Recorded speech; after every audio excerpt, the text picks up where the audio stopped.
Okay, try naman natin magsagot ngayon. So, sabi natin si assets equal kay liabilities and owner's equity. So, kukumputin lang natin. So, hinahanap owner's equity, 100 minus 40, so 60,000. So, balance ba? Balance naman. Hinahanap assets, so 120 plus 150, 270,000. Hinahanap liabilities. Okay, so naka-negative yung owner's equity. So, ang gawin natin, i-add natin si 650. Tapos, gawin ko na lang siyang positive 120,000. So, we have 770,000. Owner's equity hinahanap. So, 230 minus 120, 110,000. Assets naman. So, sum lang nitong dalawa. So, 230 minus 110 is 120,000. So, ganun lang. Balance pa rin naman, di ba? Indicate if the item is an asset, liability, or owner's equity account. Office supplies is an asset. Pag may-ari mo siya, resources mo. Accounts payable, notes payable. So, from the term na payable, utang. So, liability. Furniture, under ng asset. Furniture and fixtures. MJ drawing. Ibig sabihin ng drawing, ito yung withdrawals. So, OE account. Accounts receivable, claim from customers to, diba? So, under siya ng asset. Equipment, under ng asset. Property, plant, and equipment. Utilities expense. Expense, nakakapag-decrease ng OE. Michael, capital. For example, si Michael na owner, nag-invest. So, naglagay siya ng capital sa OE account. And cash, under ng asset. So, revenue minus expenses. So, it's either profit or loss. Kapag mas malaki revenue kaysa expense, may profit. Kapag mas malaki yung expense kaysa revenue, merong loss. Okay, so try natin sagutan. So, hinahanap revenue. So, i-add lang natin. Plus, so, we have 320,000. 320 plus 1.2, 1,520,000. Ito merong loss. So, ang gawin ko na lang is 480 plus positive. Ginawa kong positive 320. So, 800 expenses hinahanap. So,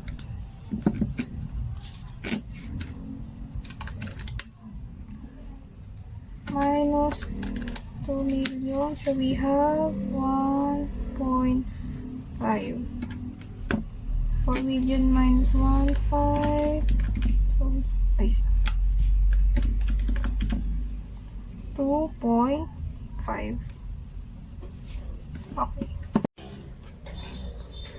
Fill in the blank with the following signs for increase, decrease. Okay, this sign for no effect.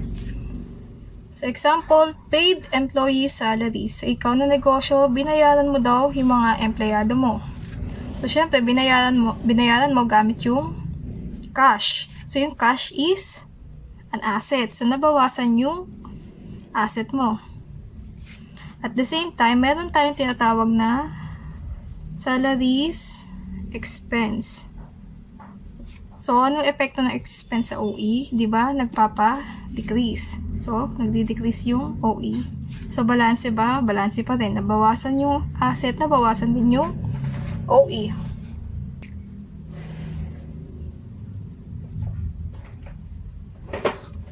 Investment of owner. So, si owner nagkaroon ng investment. So, let's say yung investment niya, pwedeng cash, pwedeng property, vehicle. So, nag-invest siya, ibig sabihin na dagdagan yung asset. So, let's say nag-invest ng cash. So, dagdagan yung asset. So, ano epekto ng investment? Maapektuhan, ito pala, no effect. So, ano pa maapektuhan? So, yung liability, wala naman. Wala namang epekto sa wala namang utang. Ang epekto sa OE ng investment ay nagpapa-increase. Diba sabi natin, si investment ay nagpapa-increase kay owner's equity. bought equipment paying cash. So, ang asset mo, equipment. Bumili ka daw equipment. Equipment is an asset. So, nag-increase yung asset mo. Paying cash. So, nung binili mo yung equipment, ang ginamit mong pambayad ay cash. So, at the same time, nabawasan din yung asset mo. Then, no effect sa liabilities, no effect sa owner's equity. So, balanse pa rin ba? Balanse pa rin. Kasi ito, nadagdagan, tapos at the same time, nabawasan. Tapos ito, walang effect. So, same pa rin. Balanse pa rin, I mean. So, number 4, bought office supplies on credit. So, bumili daw ng office supplies. So, office supplies is an asset. So, nadagdagan yung asset mo. On credit, pag sinabing on credit, ibig sabihin ng utang daw yan. So, nung bumili ka ng office supplies, iniutang mo daw yung pambili. So, utang, nadagdagan yung liabilities, then walang effect sa owner's equity.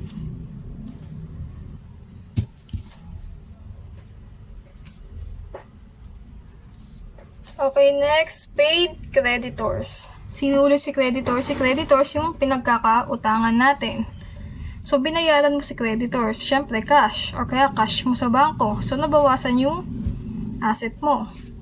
At the same time, dahil binayaran mo na yung pinagkakautangan mo or si creditor, syempre, nabawasan din yung utang mo o yung liability mo. Then, no effect sa OE. Received cash for services rendered.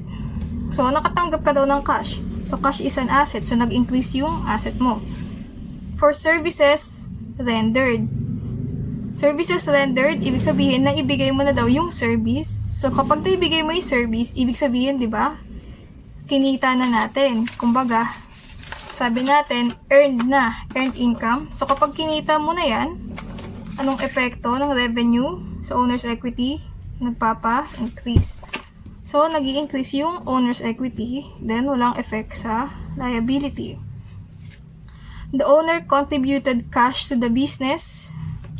So, nadagdagan ng cash yung business, nadagdagan yung asset.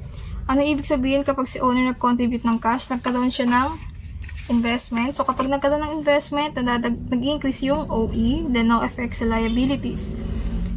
Payment of utilities. So, binayaran mo. Siyempre, binayaran mo gamit yung pera mo or yung cash. So, nabawasan yung asset mo. Utilities. So, meron tayong tinatawag na utilities expense. So, ano epekto ng expense sa OE?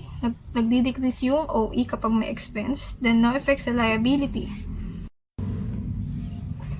Okay, so number 9, paid telephone bill from last month. So, let's say yung last month na yon ay June. Tapos ngayon ay July. So, nung June, nag-record daw ng utilities expense. Kasi nga, bill yan from last month, nung June. So, dahil napakinabangan mo yung telephone, so expense mo yan for the month of June. Then, at the same time, yung June, nag-record ka ng liability. Meron kang utang. Hindi mo pa nabayaran. So, kailan mo daw binayaran? Let's say, ngayon ay July. So, ngayong July mo binayaran. Nagbayad ka ng telephone bill ngayong July from last month. So, ulit, last month, meron kang telephone bill or utilities expense. Nag-record ka. Then, at the same time, nag-record ka ng liability. Utang, hindi mo pa binayaran. So, ngayong July, let's say, buwan ng July ngayon